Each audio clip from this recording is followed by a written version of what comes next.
Nous sommes le 13 août. Notre méditation s'intitule « À qui la faute ?» Nous lisons dans Juges chapitre 6 au verset 13. Gédéon lui dit « Ah mon Seigneur, si l'Éternel était avec nous, pourquoi tout cela nous est-il arrivé? Et où sont tous ces prodiges que nos pères nous racontent quand ils disent « L'Éternel ne nous a-t-il pas fait monter hors d'Égypte ?» Maintenant l'Éternel nous abandonne et nous livre entre les mains de Madian. Un après-midi, j'ai pris un taxi pour rentrer chez moi et à côté de moi se trouvait une mère avec son petit garçon d'environ 5 ans. Dans sa petite main, l'enfant tenait quelques pièces de monnaie qu'il pressait de toutes ses forces pour les empêcher de tomber. La mère lui a proposé de les prendre, mais il a refusé. Pendant le voyage, la nuit a commencé à tomber et j'étais absorbée dans mes pensées quand soudain un cri m'a ramenée à la réalité. « C'est de ta faute !» C'était le garçon qui criait tout en frappant sa mère qui se protégeait des coups.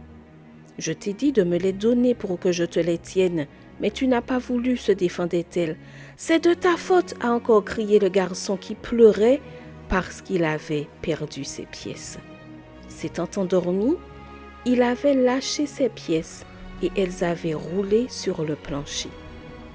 Gédéon a fait à peu près pareil en disant à l'ange « Dieu nous a abandonnés et c'est de sa faute si nous traversons des temps terribles. » Il semblait avoir besoin qu'on lui rappelle la véritable raison pour laquelle les Israélites se trouvaient dans cet état. Dieu leur avait donné ses lois afin qu'ils puissent bénéficier de ses soins et de ses bénédictions. Il leur avait dit à plusieurs reprises de ne pas adorer d'autres dieux que lui et de ne pas s'allier ou se marier avec des étrangers idolâtres. Pourtant, en oubliant les lois de Dieu et en se détournant de ses voies, ils avaient eux-mêmes provoqué leur ruine. Combien de fois agissons-nous comme Gédéon et le garçon dans le taxi? Lorsqu'à cause de nos mauvaises décisions nous allons mal, nous nous plaignons à Dieu de son absence supposée dans nos vies. Mais lorsque le foyer est détruit à cause d'une infidélité et que la douleur frappe, ce n'est pas Dieu qui est à blâmer. Quand nous contractons une maladie due à un mauvais régime alimentaire, ce n'est pas Dieu qui a mis la nourriture sur notre table.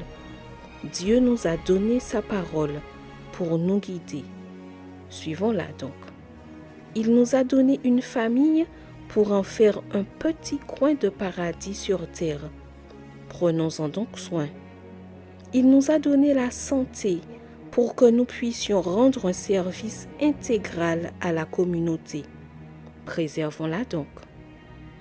Post-scriptum, heureuse d'obéir. Je te souhaite une excellente journée sous le regard béni du Seigneur.